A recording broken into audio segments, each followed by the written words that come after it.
você quiser, depois você pode passar a palavra. Eu não vou passar a palavra.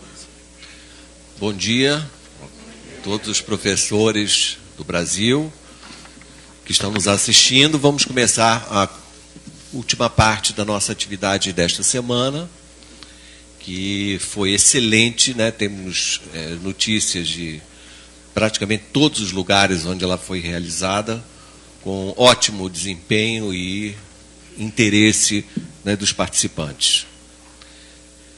Fico bastante contente com isso e os nossos colegas também. Inicialmente, vou comentar a avaliação que vocês acabam de fazer. Dá para mostrar ali aquele canto do quadro? Então, ali estão, assim, resumidamente, as respostas das 3 perguntas. A primeira, que parecia uma questão fácil, não é justamente porque a interseção de uma circunferência com uma reta, no caso o eixo X, né, depende dos dados do problema. Que, assim, então, era preciso que vocês tivessem, né, analisado os casos de quando essa interseção é composta por um único ponto, ou por 2 pontos distintos, ou ainda vazia. A segunda questão de polinômio. Wagner, o próprio enunciado da questão já dá a entender isso que você acabou de dizer. Quer dizer, acho o ponto ou pontos. Né? O ponto ou os pontos, exatamente. Bem, a segunda, aquela equação do 5º grau. Luciano, quer acrescentar alguma coisa sobre o que você esperava, que eles descobrissem as raízes, enfim, testassem? Não, eu esperava que eles tentassem achar raízes inteiras mesmo, né? E uma delas é bem fácil, que é o 1, né? Então, e aí vai reduzindo o grau, e depois fica uma equaçãozinha do 2º grau com raízes imaginárias, né? Que é bom para praticar o... Certo. Deixa eu falar aqui. Quando eu vejo uma equação do 5º grau, até mesmo do 4º, do 3º, etc., que 3º e 4º grau tem uma fórmula que, tanto quanto me concerne, não serve para nada. Que são fórmulas que existem, mas são muito complicadas. Na minha aula, a gente não combinou. Agora, quando eu vejo uma equação de grau elevado, a primeira coisa que eu faço é apelar para a sorte. Eu olho para o termo independente e vejo quais são os divisores dele e vou tentar as raízes inteiras. Se der muita sorte, eu consigo. Esse aí não é bem sorte, foi de propósito, né? Claro que o Luciano resolveu dar uma colher de chá. Então, se não consegue, aí você tenta fazer o que o Wagner gosta de fazer. Tenta somar os coeficientes para ver se tem raiz 1. Né? E coisas desse tipo, porque na pior das hipóteses, você apela para o método de Newton, mas aí já é outra história. O método de Newton é um método muito eficiente de obter raízes de equações. Você falou nisso, né?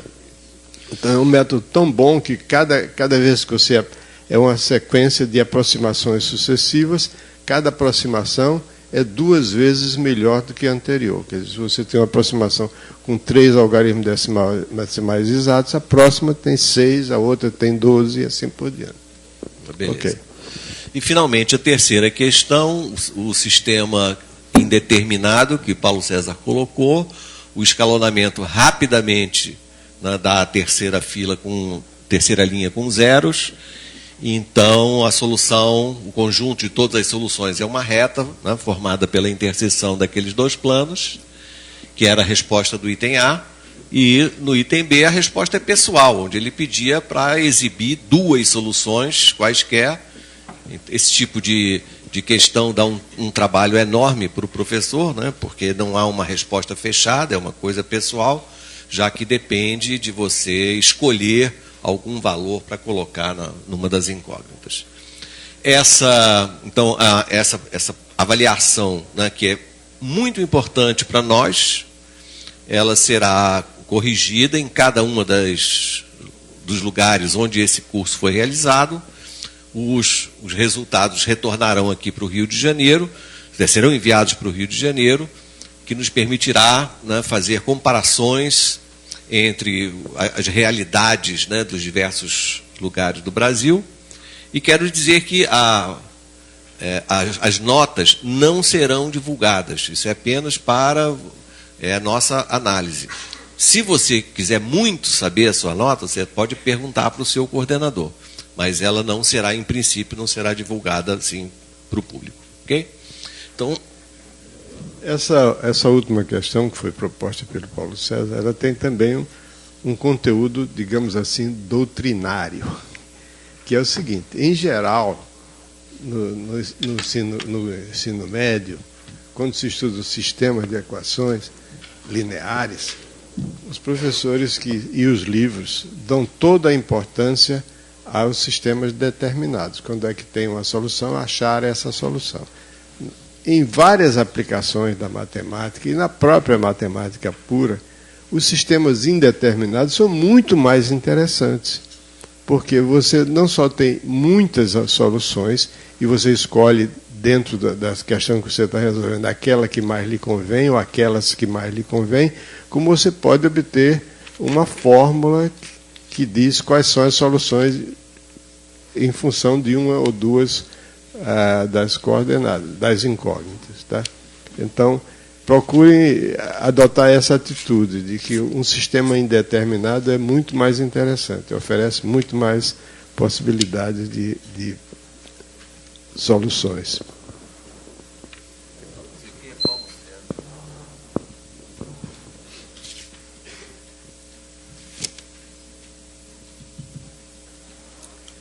Deixa eu responder uma pergunta que surgiu aqui no auditório, mas surgiu também de Pernambuco. É sobre a demonstração de um fato fundamental sobre polinômios, que é o de que quando você tem uma raiz do polinômio, então o polinômio pode ser fatorado como produto do termo do primeiro grau x menos a raiz vezes um quociente. Então, nós fizemos aqui a demonstração direta, né? Ou seja, a gente exibiu diretamente uma fatoração do polinômio, observando que a gente podia escrever a diferença p de x menos p de alfa, que é zero, como uma soma de termos, cada um deles do tipo uma constante vezes x elevado a k menos alfa elevado a k. Normalmente os livros não fazem assim, e várias pessoas aqui e fora indicaram essa outra solução. Deixa eu mostrar essa outra maneira de fazer. Então, em geral, isso é mais comum aparecer nos livros didáticos, essa demonstração, tá, usando o seguinte: pega o polinômio e, usando o teorema da divisão, ele pode ser escrito como x menos a vezes um quociente mais um resto. Só que esse resto tem que ser um polinômio de grau menor do que 1. Quer dizer, ou um polinômio de grau 1 ou polinômio nulo. Então, ele é uma constante. Então, a única coisa que a gente tem que determinar é qual o valor dessa constante. Tá? Quando você faz x igual a A ou alfa, na notação que a gente seguiu, a gente vai ter P de alfa igual a R, mas se alfa é uma raiz, isso aqui é zero, portanto, esse resto é zero, e aí a gente tem a fatoração, que é uma demonstração muito mais curta. Por que a gente optou, na verdade, desde o volume 1, porque esse assunto polinômios não começou aqui no volume 3, a gente começou a falar de polinômios, de funções polinomiais, lá no volume 1. Porque a outra demonstração, ela dá um pouco mais de trabalho, mas ela é muito mais elementar. Tá? Ela necessita um conhecimento menor, porque embutido nisso aqui, tem lá um teorema, que eu nem fiz a demonstração aqui completa da existência sempre desse quociente e desse resto. Então, tudo bem, essa demonstração é breve, mas ela se apoia num fato que é mais sofisticado do que a simples simples produtos notáveis, que foi o que a gente utilizou aqui. Então, foi essa a escolha, mas está correto fazer desse modo, desde que você tenha estabelecido antes o resultado sobre a existência existência do quociente e o resto da divisão de um polinômio por outro, resultando num resto de grau menor. Não sei se o Elon quer acrescentar alguma coisa. Não, eu acho que você falou tudo que poderia ser dito. Mais do que isso, não precisa. Bom, posso responder isso aqui? Pode começar. Bom, tem uma pergunta aqui que eu acho que o pessoal da mesa vai viver, depois vai morrer, depois vai ser substituído por outras pessoas, gerações após gerações, e essa pergunta não morre. A pergunta é imortal. 0 é um número natural ou não? Pergunta imortal. Não adianta, você vai responder isso 200 vezes. Eu costumo dizer que sim, não e talvez. Vale as 3 respostas. Olha, quando se apresenta os números naturais, deve-se ter uma noção de para que eles foram inventados. Por que que o homem criou, o homem ou a mulher, no caso, o ser humano criou essa noção de número. Número é uma coisa que serve para você comparar, é um termo de comparação para todas as coisas que são grandezas discretas. Quando começar a contar, então o número serve, o objetivo do número natural é a operação de contagem. Primeira coisa que podemos dizer é o seguinte: ninguém começa a contar do 0. Quero saber quantas pessoas tem nessa casa. 0, 1, 2, 3. Ninguém faz isso. Então, se os números naturais foram criados como objetivo de efetuar a operação de contagem, então 0 não é número natural. Peraí, mas isso aqui é uma atitude, é um ponto de vista, é uma opinião. Por que que o 0 apareceu? O 0 apareceu inicialmente não como um número. O 0 apareceu como um símbolo para indicar um lugar vazio no sistema de numeração posicional. Então, mais ou menos simultaneamente, não dá para dizer assim, os zeros foram inventados pelos maias e pelos hindus. Quando eu digo simultaneamente, é uma diferença de 1.000, 2.000 anos, assim, bobagem. Mas o que eu quero dizer é o seguinte: o 0 é o seguinte, quando você adota um sistema de numeração posicional, quer dizer, cada algarismo tem um valor alterado dependendo da sua posição na escrita do número. Então, os babilônios, por exemplo, que usavam um sistema de numeração com base sexagenal, mas não tinham 0, então, para eles, distinguir entre 33 e 303 era uma questão de contexto. Se eu dizia que numa sala tem 33 pessoas, ninguém ia confundir que era 303 nem 330, porque não cabe aqui. Então, era uma coisa complicada. Então, o 0, que foi indicado inicialmente com vários símbolos diferentes, era um símbolo para escrever números para facilitar. Não era número. Era só para dizer, olha, aqui tem um vazio. Também não é 33, não é 303. Que isso aqui eu tenho um vazio. Só para isso. Depois, aos poucos, o 0 foi se tornando interessante de ser acrescentado aos números, porque permitia fazer subtrações de 3 menos 3, 5 menos 5. Mas aí também entraram os números negativos, porque aí você pode fazer a subtração de 3 menos 5, 8 menos 12, etc. Então, o 0 é acrescentado aos números naturais no momento que você precisa dele.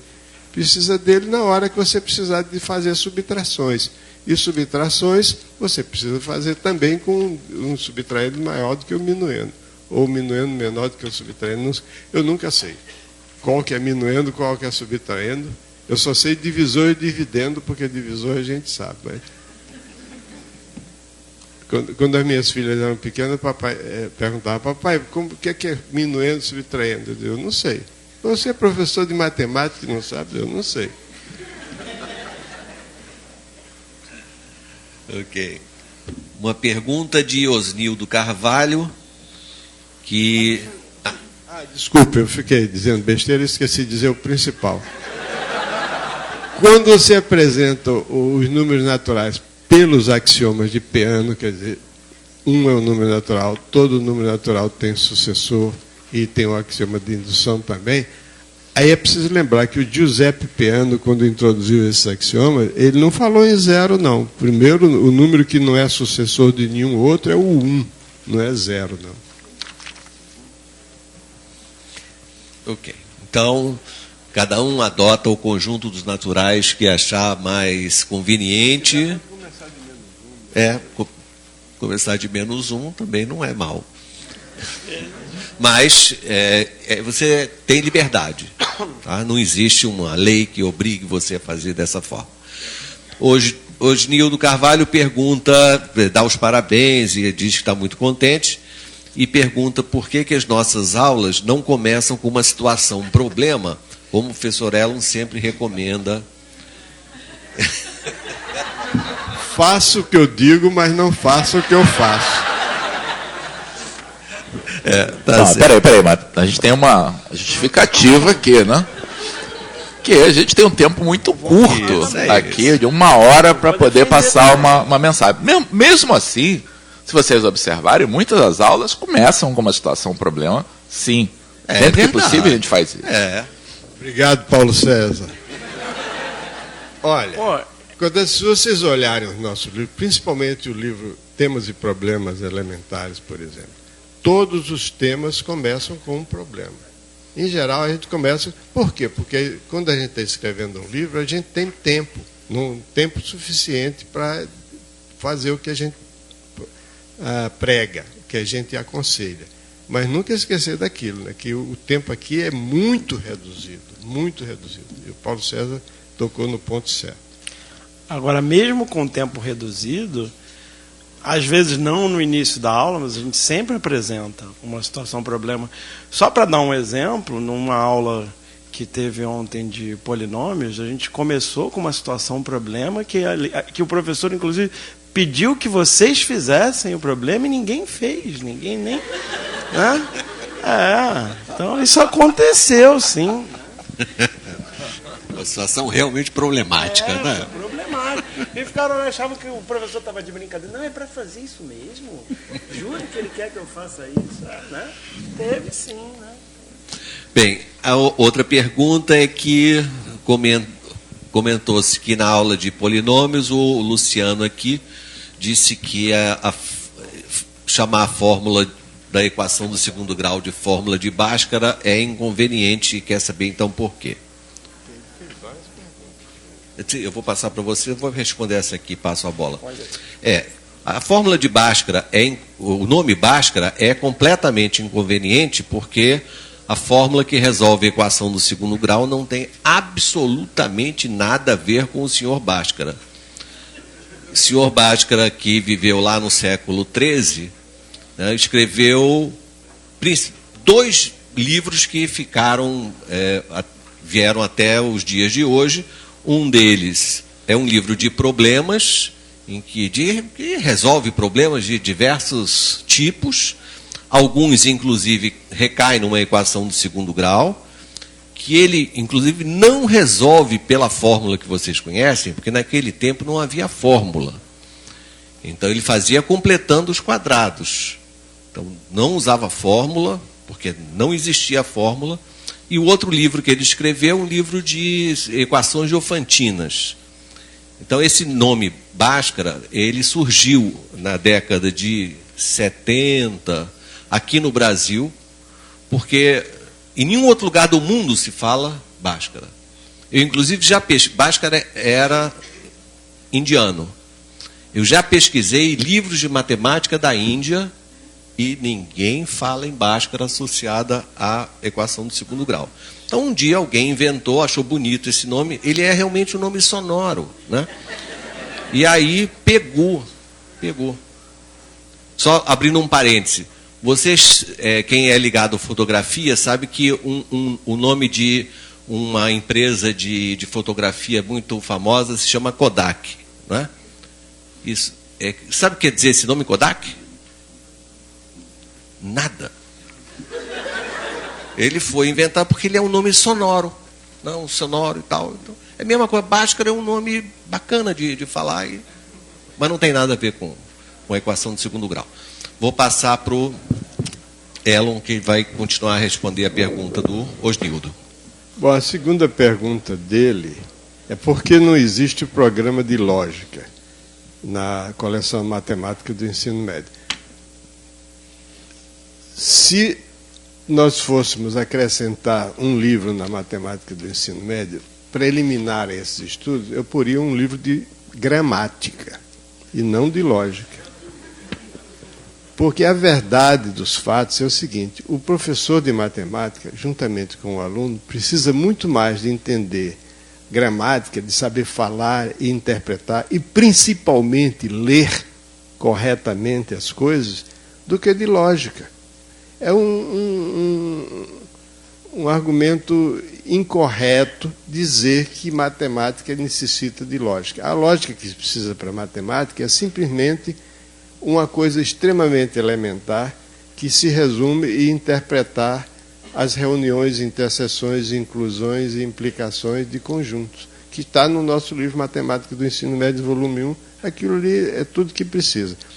Lógica é um assunto importante? É a parte bonita da matemática? É. Topologia também é. Equações de derivadas parciais também é. Mas são coisas que não precisam ser estudadas no ensino médio, nem podem.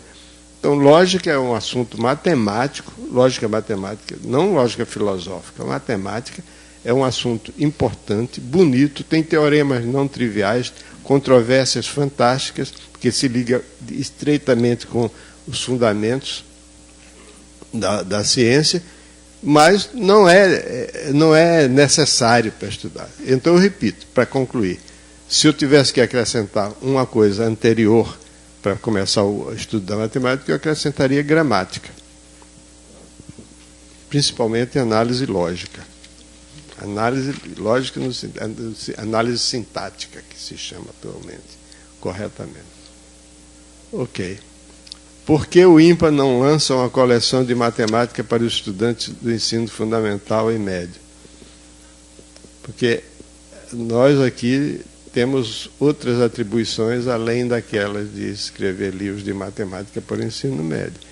Eu, por exemplo, não me sinto, apesar de ter militado como professor de matemática durante alguns anos no início da minha carreira, e todos nós aqui temos experiência, alguns ainda continuam tendo, como o Luciano, por exemplo, e o Wagner até um certo ponto. O Wagner é híbrido, ele tem bom, entendam bem, híbrido intelectualmente.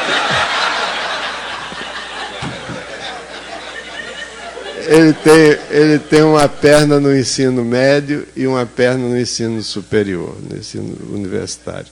Então, a gente simplesmente não se julga capacitado para isso. Nós nos julgamos, eu pelo menos não me julgo, não sei, talvez o Wagner, o Luciano e o Paulo César se julguem, eu não. Então, dá muito trabalho e realmente há uma necessidade muito grande. Nós levamos aqui mais de um ano nos reunindo 1 ou 2 vezes por mês para analisar os livros de matemática adotados no ensino médio brasileiro. Nós examinamos 12 coleções, as 12 coleções mais utilizadas no país, e o resultado desse exame foi um livro que nós escrevemos que se chama Exame de Textos, que está à venda na Sociedade Brasileira de Matemática. Se vocês lerem aquele livro, vocês vão ver o que é que nós achamos da qualidade dos livros de ensino médio no Brasil. Mas nós achamos que precisa ser, é necessário escrever melhores livros, mas eu não. Eu, por exemplo, eu não sei, eu não me sinto capacitado para isso.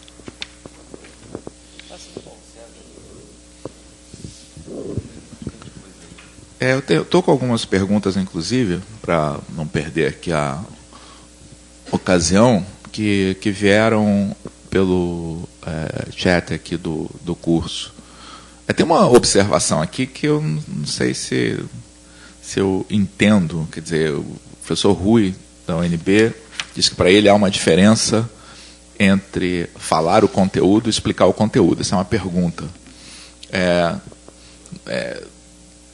Eu espero que o que a gente faça aqui seja o que ele chama de explicar o conteúdo. Não? Ou seja, você pode falar sobre alguma coisa sem ter a intenção de que o outro de fato, aprenda ou seja capaz de se apropriar daquele assunto e melhorar o seu nível de compreensão. O que a gente procura fazer, e acho que essa é uma função essencial do professor, inclusive, se colocar aí na posição de vocês, dos alunos, para fazer com que isso aconteça. Tem também uma pergunta sobre as relações de Girard. A gente não teve tempo de fazer as relações de Girard aqui, está feito no livro. Elas são uma consequência direta do fato de que,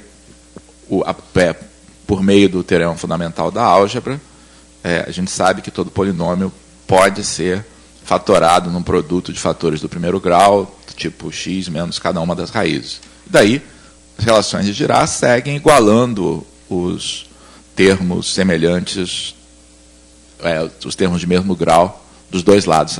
Apareceu na lista de exercícios e aqui a gente chegou a comentar. Tem uma outra pergunta aqui, que diz o seguinte: uma das nossas alunas pediu para alguém da mesa explicar novamente a diferença entre o polinômio nulo e o polinômio identicamente nulo. Essa é uma pergunta bem difícil. É difícil da gente conversar sobre isso, porque a necessidade dessa distinção não ocorre de maneira natural no contexto em que a gente está. Então, a definição é diferente. Um polinômio é identicamente nulo quando assume valor nulo qualquer que seja o valor de x. O polinômio é nulo quando tem todos os seus coeficientes iguais a zero. E, no contexto de números reais ou complexos, na verdade, qualquer conjunto numérico infinito, tá, essas duas coisas são equivalentes. Tá? Então, no nosso contexto, tá, e a gente mostrou esse fato aqui, tá? Uma vez que a gente tenha visto isso, não precisa mais perder o sono, falar, não entendo, porque para reais e complexos são o mesmo objeto, não tem diferença. Só alerto que, em outros contextos, tá, você pode ter um polinômio que seja identicamente nulo sem que tenha todos os seus coeficientes iguais a zero. Tá? Então, acho que o Elon quer comentar aí sobre isso.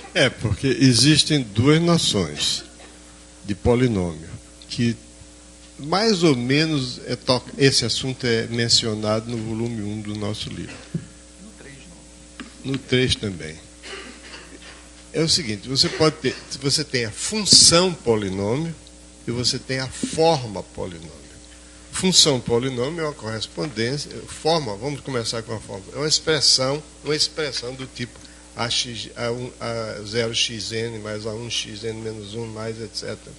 Mais uma constante.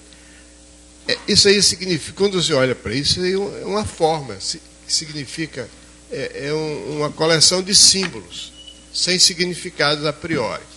Aí você diz que duas coleções dessas são iguais quando tem os mesmos coeficientes, e uma é igual a zero quando os coeficientes são todos iguais a zero. Então, essa forma é chamada de polinômio identicamente nulo. Isso aí é uma definição. Agora, você tem outro modo de ver o polinômio, que é o seguinte: é uma função que a cada x associa o valor dado por uma forma polinomial. Então, essa função é outra história. Aí é não trivial, não é óbvio, você pode ter uma expressão extremamente complicada e que ela é igual a zero para todo valor de x. Aí não é óbvio, a priori, que quando você simplificar, fizer as operações indicadas e tudo, os coeficientes vão ser todos iguais a zero. Isso aí não é óbvio, você tem que provar. E como o Paulo César disse, isso só é verdade quando você tem um corpo com um número infinito de elementos. Porque a forma polinomial existe num corpo em que você pode ter um corpo de números com um número finito de elementos. O caso mais extremo é o corpo que tem dois elementos só, 0 e 1. Nesse caso, por exemplo, o polinômio, a forma polinomial x2 menos x, assume o valor zero para todos os valores de x, no entanto, os coeficientes não são iguais a zero, x2 menos x. Porque nesse corpo só existem dois números, o 0 e o 1. O 0 é os números pares, o 1 os números ímpares. Então, x2, o quadrado de um número par é par, e o quadrado de um número ímpar é ímpar, de modo que x2 menos x é sempre igual a zero. Então, são duas coisas diferentes. A forma polinomial e a função polinomial. Para a forma polinomial, não há necessidade de demonstrar, porque é definição. O polinômio é identicamente nulo quando os seus coeficientes são zero. Agora, o que não pode é você fazer como um dos livros que eu estudei quando era estudante no colégio, que é um dos livros mais vendidos do ensino médio no Brasil, que definia um polinômio identicamente nulo como sendo aquele que tem todos os coeficientes iguais a zero, e depois provava que um polinômio é identicamente nulo somente se os coeficientes são iguais a zero, apelando para a definição. Então, esse é o teorema. Ele provava o teorema de identidade de polinômio. Dois polinômios assumem o mesmo valor e somente se têm os mesmos coeficientes. Aí provava assim: a diferença é igual a zero, portanto, todos os coeficientes são iguais a zero, os coeficientes da diferença. Isso não pode, você tem que ter coerência. Ok? Tem uma pergunta aqui que o Wagner passou para mim. Por que, ao se extrair sucessivas raízes quadradas de um número, o resultado se aproxima de 1? Isso é um problema de análise matemática, bem elementar, mas é um problema. Deixa eu comentar um pouquinho antes de você responder. Pois não. Eu gostei muito de ler essa pergunta, porque isso... Eu não sei se todo mundo aqui fez isso também, mas eu lembro que a primeira vez que eu peguei uma calculadora, ou uma das primeiras vezes que eu peguei uma calculadora eletrônica na mão, tinha uma tecla de raiz quadrada e eu ficava brincando com isso. Né? Você coloca lá e vai apertando a tecla de raiz quadrada, e isso realmente me remonta à infância. Assim, né? É um mistério. Realmente. Você começa com qualquer coisa, você vai... E sempre chega no 1. E é mais interessante ainda, porque se o número for maior do que 1, esses números vão diminuindo. Se o número for menor do que 1, as raízes sucessivas vão aumentando. Aliás, não precisa tomar raiz quadrada, não. Você pode começar com raiz quadrada, depois tomar a raiz cúbica do resultado, depois a raiz quarta, a raiz quinta, etc. Também vai dar 1. Aliás, qualquer sequência de números que vão crescendo sem limite, por exemplo, raiz de índice 2, 5, 12, 27, 43, etc. Se você for fazer isso, dá sempre 1. Mas isso é um teoreminha fácil que está no capítulo 2 do meu livro Análise Real, volume 1, que custa R$20. Ajudem, que eu preciso desse emprego. Depois vale a pena mostrar uma figurinha. Estou brincando. Não vale. Vai mostrar uma figura? Já que você sugeriu, eu vou mostrar uma figura.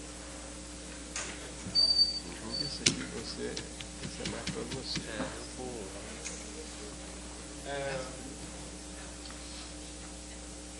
Não sei se era essa figura. Ela tinha falado em raiz quadrada. Então não é essa. Você ia mostrar o gráfico da raiz quadrada. E a poligonalzinha que... Poligonal.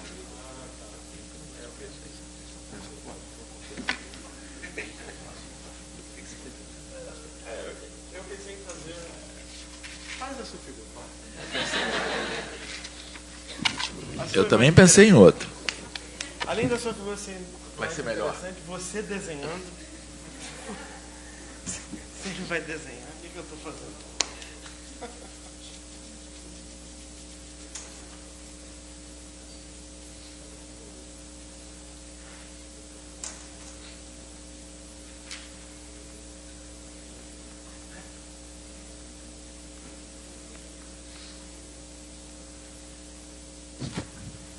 Aqui é mais só para... Não vou demonstrar nada, só para te convencer visualmente que vai para 1 mesmo.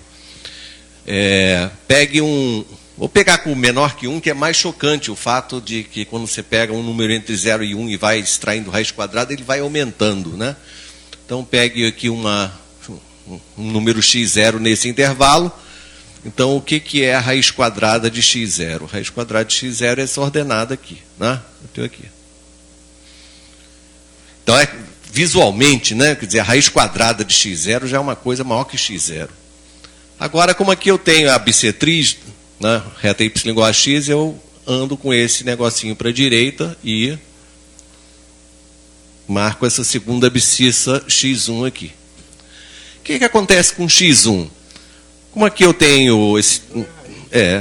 x1, essa abscissa, é a mesma ordenada que vai até aqui, ou seja, é a raiz quadrada de x0, né? Então, x1 é a raiz quadrada de x0. E qual é a raiz quadrada de x1? Para você enxergar a raiz quadrada de x1, você tem que subir até o gráfico amarelo. Agora eu ando de novo para a direita. E desenho essa abscissa x2. Quem é x2? A abscissa x2 é a mesma ordenada nessa reta, portanto é igual à raiz quadrada de x1. E assim por diante. Então o que ocorre? Né? Nessa poligonal você sempre está andando para a direita e vai se aproximando até bem rapidamente do 1. Essa figurinha aqui, mas te convence visualmente, né, que essa sequência x0, x1, x2 vai se aproximando de 1.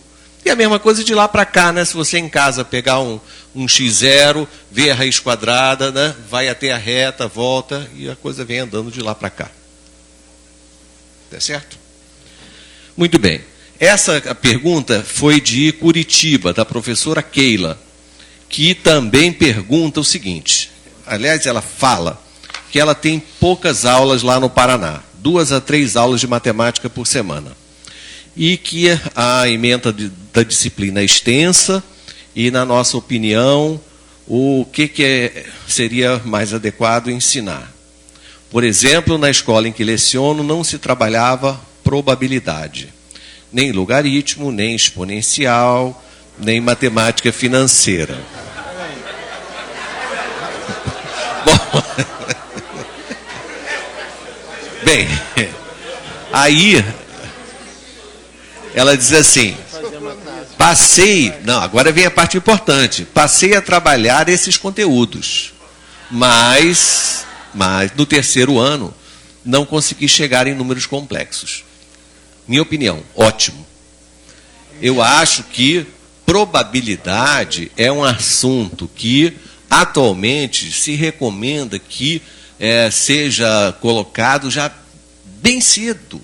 Né? É uma coisa muito intuitiva, em que mesmo no ensino fundamental já se pode tocar nesse assunto de probabilidade em aplicações simples. Ele pode estar sempre em contato com isso.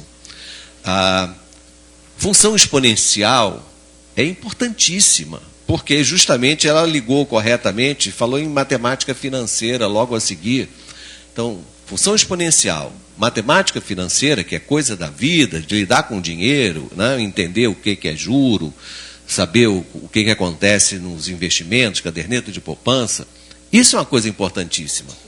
Se não der tempo de dar números complexos ou relações de Girardi, ótimo, mas que os assuntos que ela citou, probabilidade, função exponencial, matemática financeira, procure realmente ensinar agora, direito. Só um comentário, função exponencial nos livros didáticos, às vezes, gasta-se muito mais tempo do que o necessário com dezenas de exercícios repetitivos, de equações complicadas, e às vezes o aluno não sabe como resolver uma equação como 2 elevado a x igual a 3, por exemplo, que é o que aparece realmente.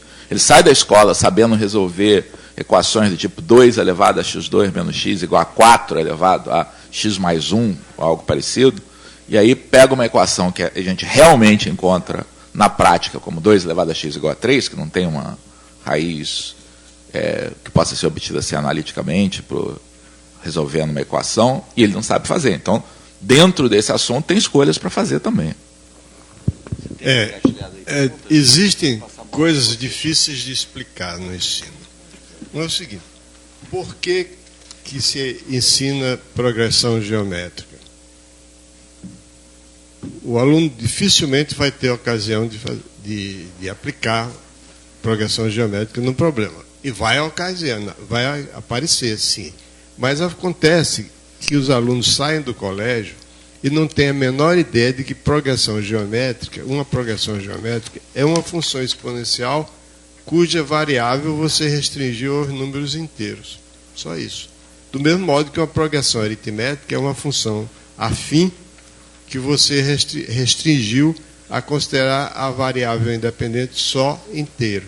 Então, progressão geométrica está para a função exponencial do mesmo modo e progressão aritmética está para função afim.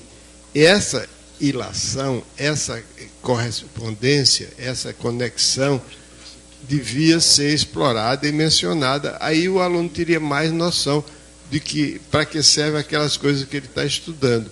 Porque a função exponencial tem inúmeras aplicações interessantes. Basta ver nos nossos livros, a Matemática do Ensino Médio, volumes 1, 2, 3 e 4. Aparece função exponencial em vários contextos. Deixa eu fazer uma pergunta aqui. Me preocupou um pouco a pergunta do João de Manaus. Ele fala o seguinte: quando estamos trabalhando com polinômios de grau 2, ou seja, equações algébricas de segundo grau, como podemos identificar quando suas raízes não serão reais, e sim irracionais ou complexas? Preocupou vocês também a pergunta do nosso colega? Porque tem uma mistura aí, não? Ele está colocando aí no mesmo saco, em oposição às raízes reais, as raízes irracionais e as raízes complexas. Então é só para... Lendo aí, dá a impressão que ele considera que irracional pois não é real. Por exemplo, a pergunta é que toda essa informação, eu estou presumindo que ele esteja falando de uma equação de segundo grau com coeficientes reais, e possivelmente coeficientes inteiros, que é a situação mais comum. Então, o que vai acontecer com essa equação, se ela tem raízes reais ou complexas, no caso de ter raízes reais, se elas são racionais ou não, vai estar definido pelo discriminante, né, pelo delta da equação. Ele diz tudo a respeito do comportamento. Tem uma pergunta aqui da UFMS, eu acredito que é Mato Grosso do Sul. Três Lagos. Bom dia. A título de mestre, o título de mestre de um futuro egresso do Profmat assegura o direito de ingressar no ensino superior? Ele quer dizer ingressar como professor. Como professor. Olha, legalmente, sim.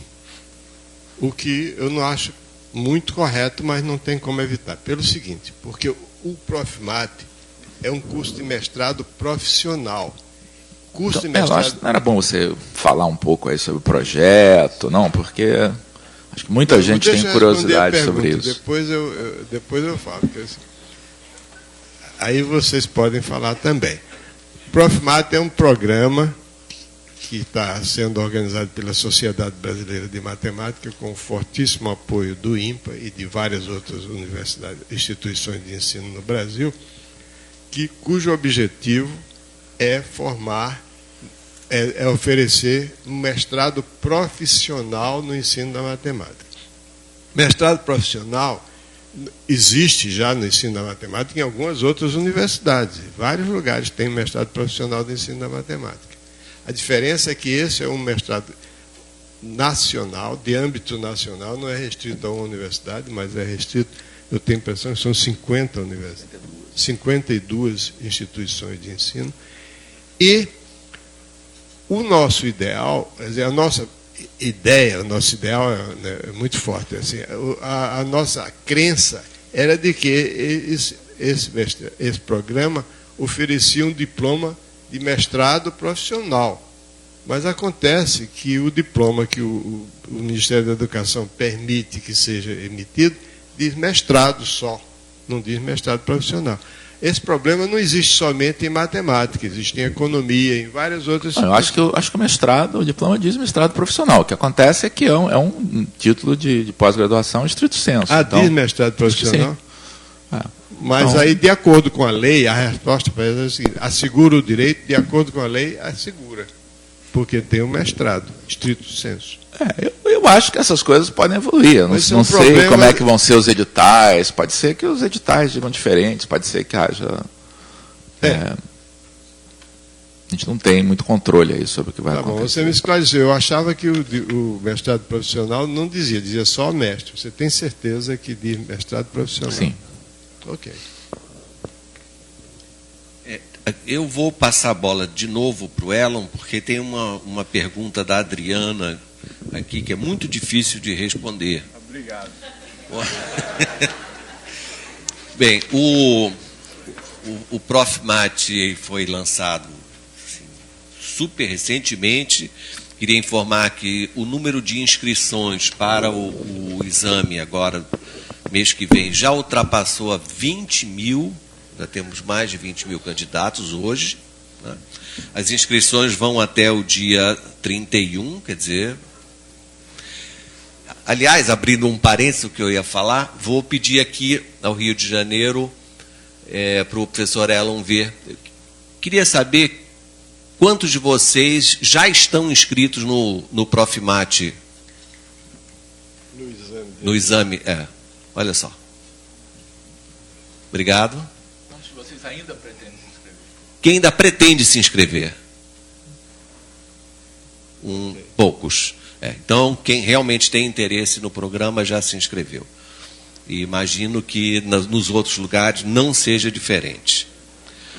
Agora vamos à pergunta, porque esse mestrado surgiu muito oportunamente. Já há vários anos que os professores têm manifestado esse desejo de que alguma instituição promova um mestrado desse tipo. E a Adriana... Deixa eu ver de onde ela é.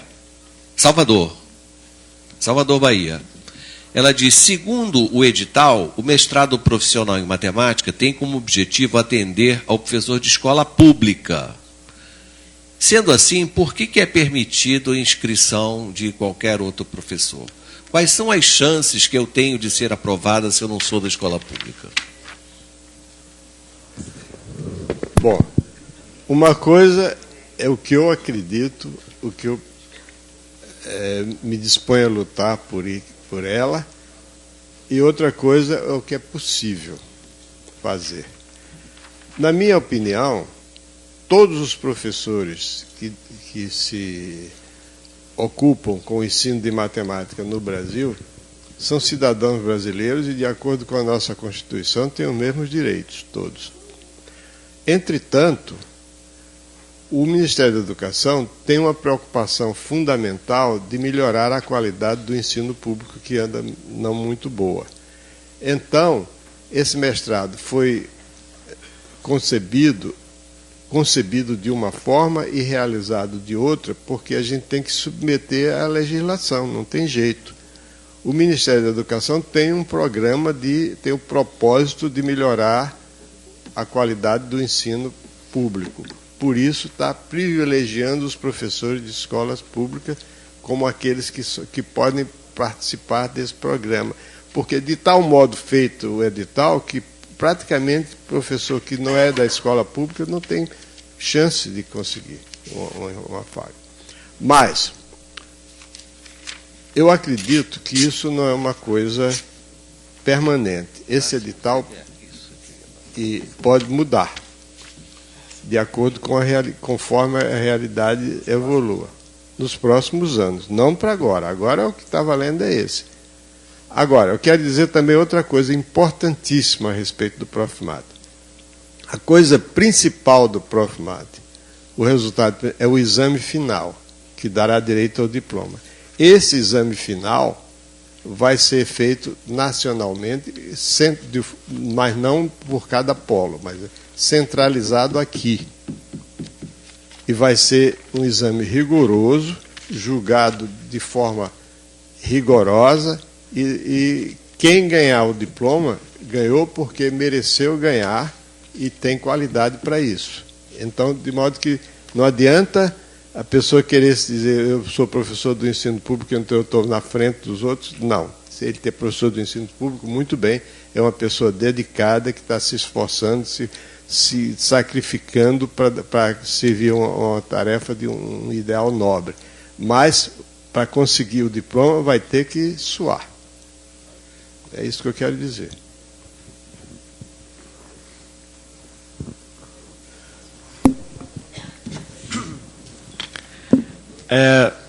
Pergunta do professor Edson Leite Araújo,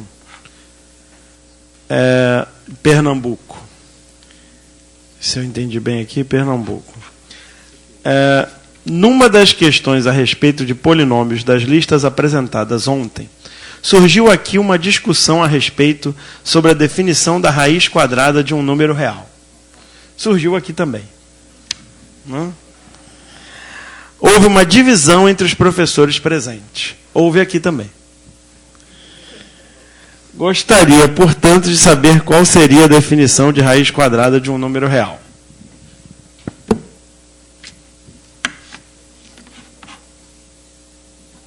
Então, vamos aproveitar que a gente tem várias. Essa divisão costuma, inclusive, acontecer na mesa também. Número real? É. Mesmo para número real? Tá. Você vai ver. Então tá.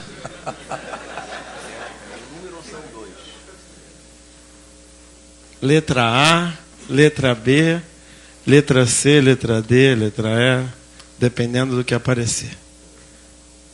Então, deixa eu ver. Tem isso, tem isso. Né? Alguém quer acrescentar uma terceira opção? Raiz quadrada de 9 igual 1.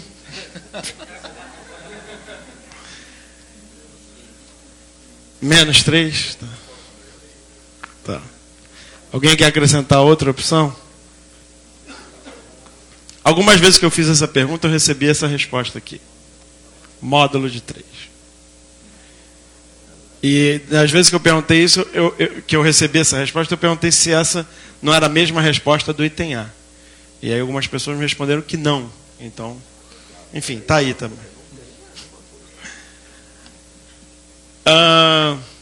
Então, quem acha que é a letra A, levanta a mão. Quem acha que é a letra B, levanta a mão. Quem acha que é a letra C, levanta a mão. Quem acha que a letra D é diferente da letra A, levanta a mão. Não. Quem é que não levantou a mão em momento nenhum? Isso. Quem é que não levantou a mão nenhuma das vezes que eu perguntei? Isso. Está esperando. Boa. Claro.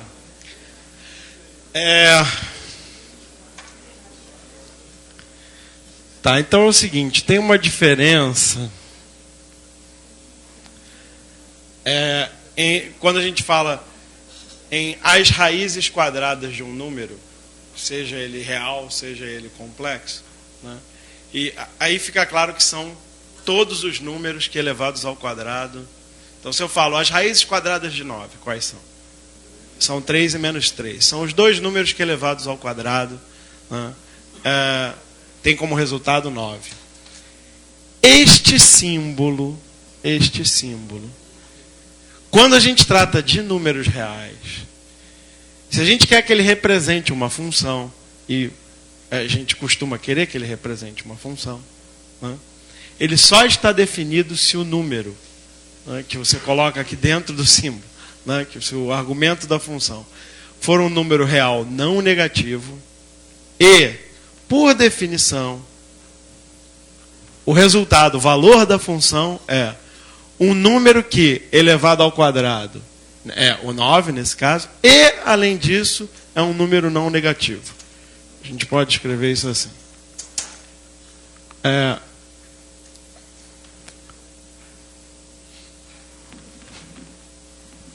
A um número real não negativo.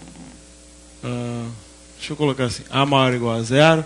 Raiz quadrada de A igual a B equivale, por definição, a igual a B ao quadrado e B maior ou igual a 0. Essa definição é mais comum quando a gente está tratando de números reais. Alguém escreveu ali isso. Tá. Alguma coisa ali, não sei. Isso. Esse tipo de fórmula indica que o que está aqui dentro representa um número só. Por daí a necessidade de você colocar o mais e o menos do lado de fora. Porque se esse símbolo já significasse um mais ou menos, você poderia escrever só mais aqui, ou só menos aí. Eu me lembro quando eu era aluno na 8ª série, que meu professor não me explicou isso, eu achava esquisitíssimo esse mais ou menos. Porque eu achava, mas a raiz quadrada já não é a positiva e a negativa, para que colocar um mais ou menos se a raiz quadrada... Demorei vários anos, eu acho que eu só aprendi isso direito quando eu fui aluno do Morgado no vestibular. Aí ele explicou direito. E aí, enfim, isso com números reais já dá margem à confusão. Quando a gente começa a trabalhar com números... Qual é a resposta final, Luciano? Qual a resposta, Luciano? Letra A. Ué, e a D não? Que é igual à letra D. Ia ter que ser anulada a questão, porque tinha duas certas. Isso. Deixa eu apagar a letra D. É que a letra D, alguns alunos falam porque eles viram em algum momento essa pegadinha aqui, né? Que é muito comum. O que é a raiz quadrada de x ao quadrado? Isso não é x, isso é módulo de x devido a essa definição. Mas aí, como é 9, né? Você não precisa. Você sabe qual é o módulo de 3, é 3. E aí, durante a minha aula de números complexos, eu evitei de propósito escrever isso desse jeito. Né? E eu conheço uma série de livros excelentes que escrevem desse jeito, uma série de professores excelentes que escrevem desse jeito. Então, enfim, acaba sendo uma notação usual, mas quando você escreve desse jeito, esse símbolo parece querer significar um único número, né? Quando você chama ele de I. Mas quando se escreve assim, o que a gente tinha era 12 mais 5i, se não me engano, ontem. Não, ao contrário, né? 5 mais 12i. Agora eu pensei no produto notável. Quando isso é escrito assim, nos livros que usam essa notação desse jeito, então isso aqui quer dizer um conjunto de dois números. Quer dizer, isso aqui quer dizer o conjunto das duas raízes quadradas do número 5 mais 12i. Até porque você descobre que... Qual é? 3, né? 3 mais 2i. Você descobre que 3 mais 2i ao quadrado é 5 mais 12i, e você descobre também que menos 3 menos 2i ao quadrado é igual a 5 mais 12i. E qual dos dois números você vai chamar de a raiz quadrada de 5 mais 12i? Você fala, aquele que não é negativo. Bom, agora você tem um problema, porque esse não é um número real e você não consegue ter a noção de positivo e negativo no conjunto dos números complexos. Né? Então, enfim, isso aqui, eu particularmente prefiro evitar, mas isso é comumente utilizado.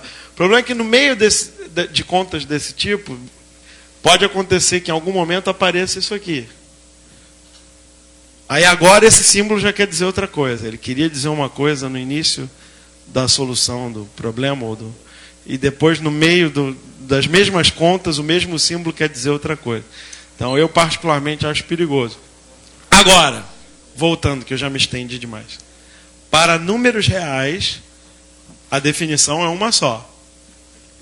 É essa aqui. Para números reais, a definição é essa. Esse símbolo está bem definido para números reais não negativos. Quando você coloca números reais negativos ou números complexos, números imaginários, aí você tem uma dubiedade aqui. Existem... Não fica muito claro o que esse símbolo quer dizer. Tá? Eu não sei o quanto os meus colegas querem discordar ou acrescentar. Não, acho que é complicado mesmo. Enfim. Eu não vejo nada complicado. Você pode dizer, se quiser, que raiz quadrada de 3 é qualquer... Raiz quadrada de 9 é qualquer número real cujo quadrado é 9. Você tem o direito de dizer isso. A raiz quadrada pode ser mais ou menos. E, para ser coerente, você teria que acrescentar, tudo bem, a raiz quadrada de 9 pode ser mais ou menos 3. Porém, quando eu usar esse símbolo, eu estou me referindo à raiz quadrada positiva. Isso é uma atitude. Outra atitude é dizer, a raiz quadrada do número real positivo é o número positivo cujo quadrado é ele. Eu acho que ambas as atitudes são corretas, desde que você se mantenha coerente. Agora, quando você passar para número complexo, a coisa fica mais complexa, porque Você tem raiz cúbica, que tem 3 valores, raiz quarta, que tem 4 valores, e assim por dentro. Todo número complexo possui n raízes enésimas. Aí a coisa tem que ser olhada sob outro aspecto. Mas eu mantenho esse ponto de vista, que você tem... É a mesma coisa do número 0. O número 0 é número natural ou não, é questão de você querer botar entre os números naturais. Você podia botar o -1, começar -3. Os meus números são -1, 0, 1, 2, etc. Então, é questão de atitude. O importante é ser como o Humpty Dumpty disse para Alice no País dos Espelhos, através do espelho. O Humpty Dumpty disse: quando eu usar uma palavra, ela significa aquilo que eu quero que ela signifique. Aí, ficando estabelecido isso, eu mantenho coerência se eu usar sempre aquela palavra com aquele mesmo significado. Pronto, quer dizer, criou uma nova língua. Bem, continuando aqui, um professor de Campo Grande lembra que a aula de geometria analítica lembrou a ele um artigo da revista do professor de matemática, escrito pelo professor Chico Neri. Chico Neri é um professor muito conhecido, e realmente ele escreveu um artigo sobre resolução de problemas de geometria usando a ferramenta analítica de coordenadas, né? Então, recomendo a todos esse artigo que está na revista do professor de matemática, número 67. Bom, Erivaldo do Piauí gostaria de ter análise combinatória no próximo encontro. Aliás, tem uma pergunta também de quando vai ser o próximo encontro. Quando? Julho. Não, julho, pois é, mas a gente tem esse ano, é um ano do colóquio de matemática, né? Então provavelmente vai ser na terceira semana de julho, por conta do colóquio. Deixa eu responder, já que você falou em Campo Grande, tem uma pergunta aqui da Vivian Lopes, de Campo Grande, que ela faz uma crítica a algo que eu disse quando se resolve. Eu disse que uma das operações permitidas ao resolver um sistema de equações é alterar a ordem das linhas, ou alterar a ordem das equações. E ela diz que isso não é verdade quando se usa métodos iterativos.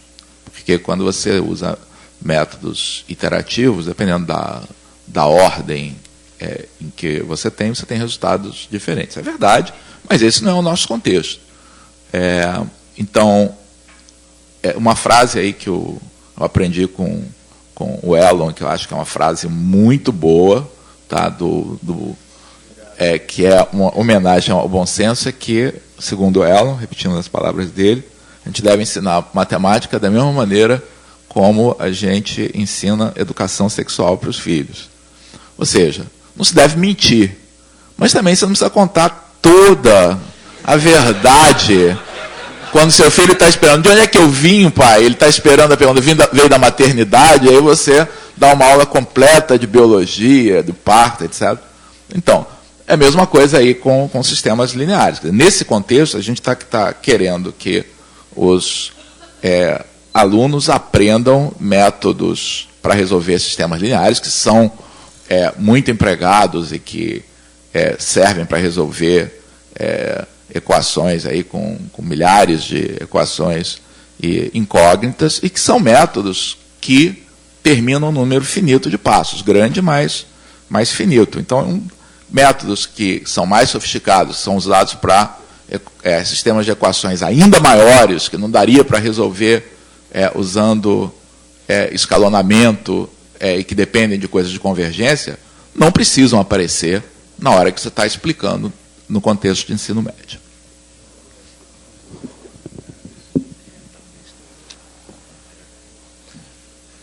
Temos aqui mais perguntas de Prof. Mate. A Sérgio Buriti faz diversas perguntas. Quer saber como vão ser as aulas à distância e aulas presenciais. Quero responder dizendo que isso ainda está sendo construído, não temos uma resposta ainda definitiva, fechada sobre a sua pergunta. E se um aluno da região sudeste pode tirar a vaga de um candidato que quer fazer o mestrado na Univasp. Univasp é a Universidade do Vale do São Francisco. Se ele se dispuser a ir lá todo sábado para ter as aulas presenciais, pode, porque uma parte, o curso não é um curso completamente à distância, é um curso semipresencial. Uma parte importante do programa é presencial. Então, os alunos têm que participar do programa em locais que eles possam ter acesso de maneira regular, semanal. Então, ele é altamente regionalizado por conta disso. Tem alguns casos, conversando lá na reunião do Prof. Mate, é possível que, em caso de cidades próximas, as pessoas possam optar por fazer em outro local. É o caso, possivelmente, lá em Recife, João Pessoa, que são cidades próximas, pode ocorrer, mas não de alunos de regiões muito distantes participarem do programa em outros locais. Não vou falar sobre isso. Não. Tem uma pergunta aqui a respeito da matriz de Gram, se existe no RN. Claro. A própria maneira de construir a matriz, você toma os produtos internos dos vetores uns pelos outros, liam pela coluna, faz uma matriz quadrada com um número qualquer de vetores. Não tem vetor, desde que se o vetor está no RN, então a matriz é N por N. Mas você pode fazer matriz, tipo matriz de Gram também, que não são quadradas, mas não é o caso que a gente vai considerar sempre. E mais detalhes, eu sou obrigado a mencionar aquele livro de uma pessoa conhecida minha, que é Álgebra Linear. Você pode olhar lá.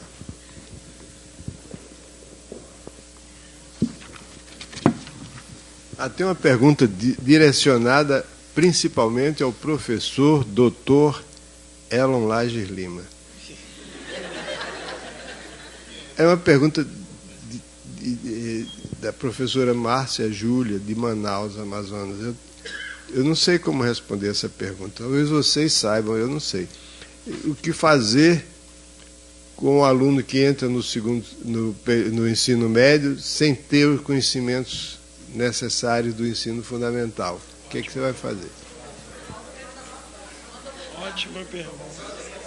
Olha, Maria Júlia, Márcia Júlia, desculpa, Márcia Júlia, o pessoal aqui disse aqui no Rio também a sua pergunta está sendo um sucesso, viu, Márcia?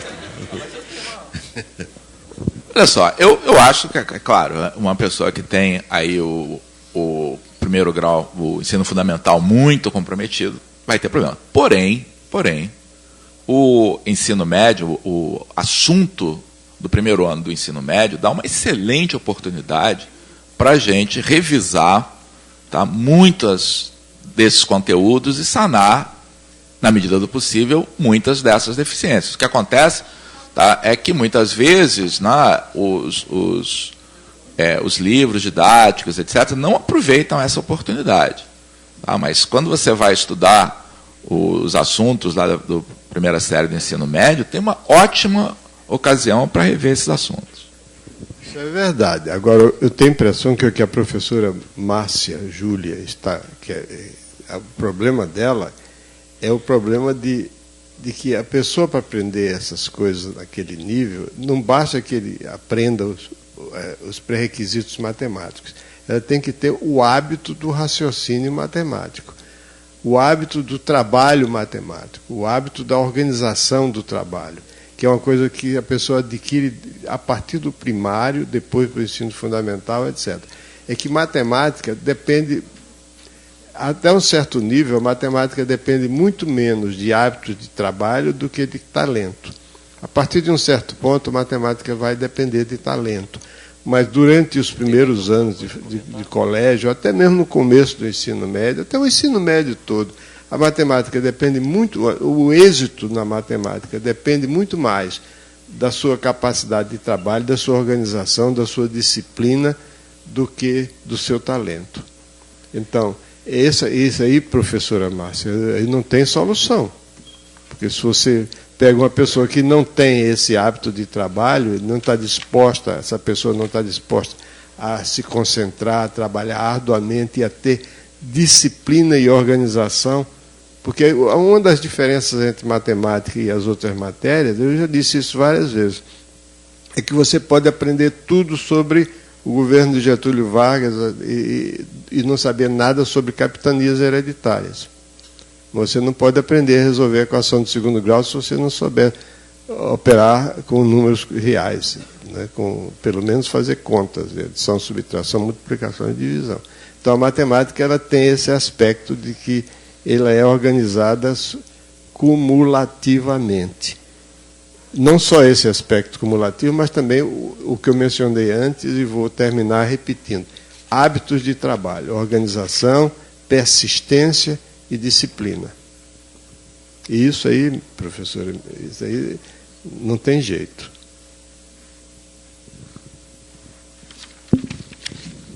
E na mesma linha, o professor Carlos Alexandre de São José dos Campos diz que nos últimos anos a assimilação dos conteúdos matemáticos está cada vez menor nas escolas públicas.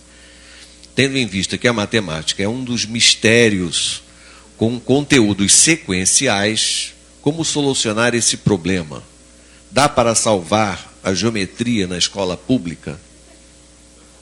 Fica o registro da pergunta e a nossa total ignorância sobre a resposta. Não, eu tenho...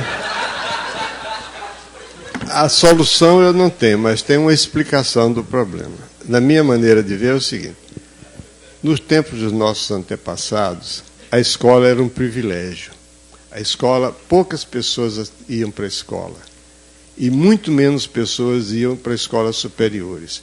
Então, a gente é tentado a dizer que antigamente os alunos eram melhores. No seu tempo de colégio, de escola de engenharia, por exemplo, os alunos eram melhores. Por quê? Porque eles já entravam com uma seleção fortíssima, duríssima. Hoje em dia a escola está cada vez mais generalizada, então é claro que você tem uma variedade de capacidades, de experiências prévias, de métodos de estudo, de métodos de vida do que tinha antigamente. Então é natural que isso aconteça. Bem, acho que estamos chegando no final. Quer fazer as palavras alguma coisa? Não. Tem três vídeos do Piauí.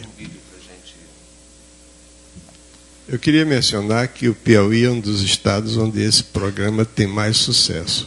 Ele tem realmente uma participação enorme de pessoas, de número de pessoas, de interesse, e eu espero que continue assim.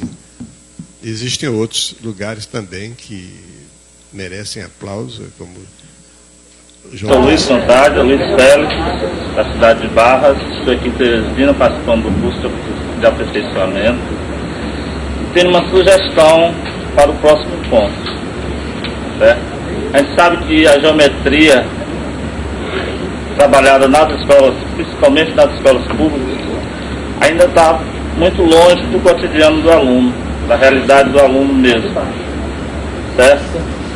E aqui no Piauí, principalmente nas cidades onde eu trabalho, já trabalhei, e conversei com professores, tem a disciplina de desenho geométrico, separado, certo? Essa aí principalmente, na verdade não se trabalha com régua nem compasso, se trabalha a geometria, certo? Mas não se usa compasso, não se usa régua, não se usa nenhum instrumento. Então a minha sugestão é, por que não trabalhar a geometria fazendo construções usando esses instrumentos, régua, compasso e outros. Obrigado.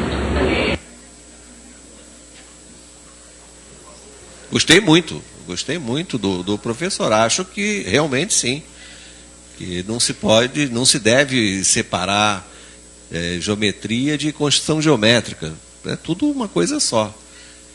Isso daí é um hábito que, quando eu fiz escola, e aliás eu fiz escola pública, a gente aprendia geometria, mas tinha que levar o compasso, e se não levasse, levava a anotação para casa.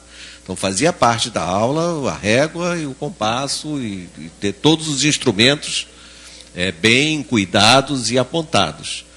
Depois inventaram essa separação, e a coisa passou a se chamar não construção geométrica, mas em desenho geométrico. E aí, isso é uma aula separada, só para assim, fazer figurinha bonita, mas totalmente afastada de matemática. Né?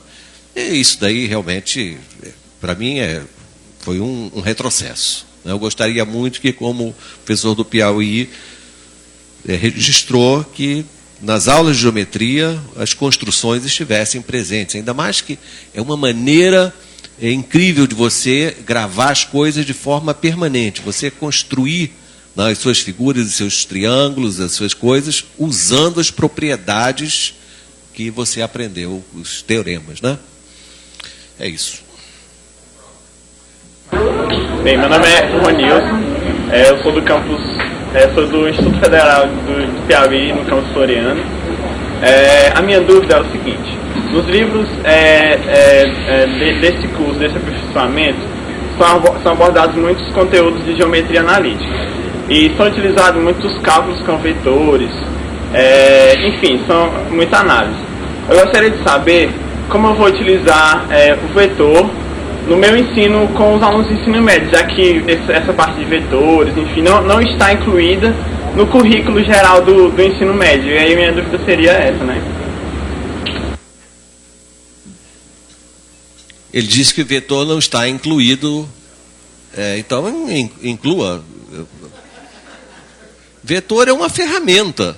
Né? Quer dizer, você, no final do ensino médio, você tem uma caixa de ferramentas. Lá dentro tem alicate, tem chave de fenda, tem chave disso, tem chave daquilo. E cada ferramenta tem a sua utilidade e serve para uma determinada coisa. Sim, vetor é uma ferramentazinha que você, se tiver na sua caixinha, ela fica mais rica, fica melhor. Se estabeleceu ultimamente a crença de que vetor é um conceito de física, que não é de matemática. Isso é uma crença relativa aos professores de matemática e os livros de matemática do ensino médio. Agora, vetor é fundamental para o ensino de geometria analítica tridimensional, para o cálculo de matrizes, etc. Em dimensão 2, você pode fazer toda a geometria analítica sem vetores, não faz muita falta, se bem que os vetores iriam ajudar, mas não faz tanta falta assim. Agora, em dimensão 3, é fundamental, é indispensável. Estudo de equações lineares também, mais do que duas incógnitas, é fundamental. Eu acho que, como no Brasil não existe, pelo menos até agora, um programa oficial de matemática ou de matéria nenhuma do ensino médio, ao contrário do que existia no meu tempo, eu acho que cabe ao professor, cabe à Secretaria de Educação daquele Estado incluir ou não no programa do ensino médio, principalmente nas escolas públicas, que são subordinadas à Secretaria de Educação, o ensino de vetores, que eu acho que seria muito bom.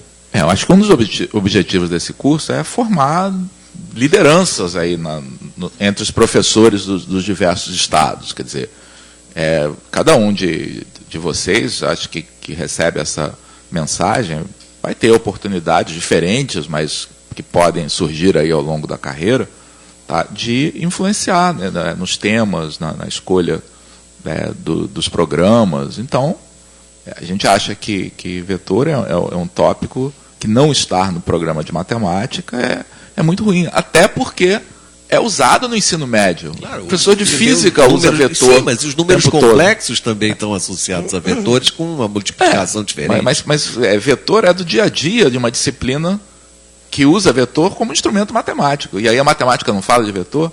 Está errado. O meu comentário era exatamente esse, de física. Inclusive, quando eu estudei o ensino médio, nenhum professor de matemática meu citou a palavra vetor. Mas os professores de física falavam em vetores o tempo todo. Quer dizer, é realmente incoerente. É uma ferramenta que está no currículo. Os alunos ouvem falar em física. Então não tem o menor sentido a gente não usar em matemática. Existem essas lendas, esses mitos, como, por exemplo, você tem um problema de movimento de uma partícula sobre uma reta ou no plano. Isso aí é cinemática, isso é coisa de física. Isso é matemática, gente. Movimento é matemática. Física mesmo começa quando você começa a falar de de som, eletricidade. Aí é física. Mais ainda, o que é comparação de escalas termométricas, não tem nada de física ali. Isso é matemática mesmo. É função afim. Vai ter mais um? Bem, bom dia, meu nome é Elinalda, eu falo de Teresina e a minha pergunta é a seguinte: como é que eu vou explicar para um aluno do ensino médio se ele de repente me questionar como eu vou usar no dia a dia o determinante? Então eu queria que vocês me ajudassem nisso. Obrigada. Bem, bom dia. Ok. Eu acho que o que a gente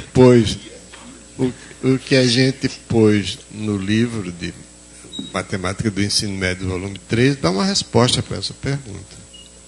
Agora, se você quiser dar um passo mais além, quer dizer, para a formação do professor, mas não do aluno, aí você tem que falar em determinantes de ordem maior do que 3. Mas para aquilo que você vai ensinar, basta até ordem 3. E aí está bem claramente exposto no nosso livro. Agora, se quiser estudar para o professor, então pega um livro de álgebra linear e que tem isso aí feito. De preferência o meu livro, né?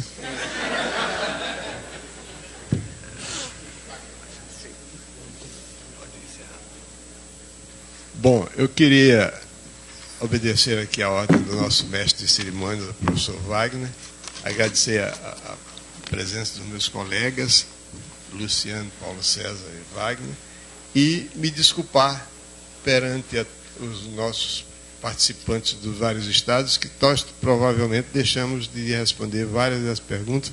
É que o nosso tempo é finito, limitado, e as pessoas aqui presentes também têm necessidade de descansar, de almoçar e tal. Eu queria agradecer a presença de todos aqui, que nós ficamos muito contentes com o interesse e a dedicação de vocês, e tenho certeza que nos demais polos que participaram desse programa em todo o Brasil, o entusiasmo, o interesse foi o mesmo, em particular os professores que organizam esse trabalho e os seus auxiliares. Muito obrigado.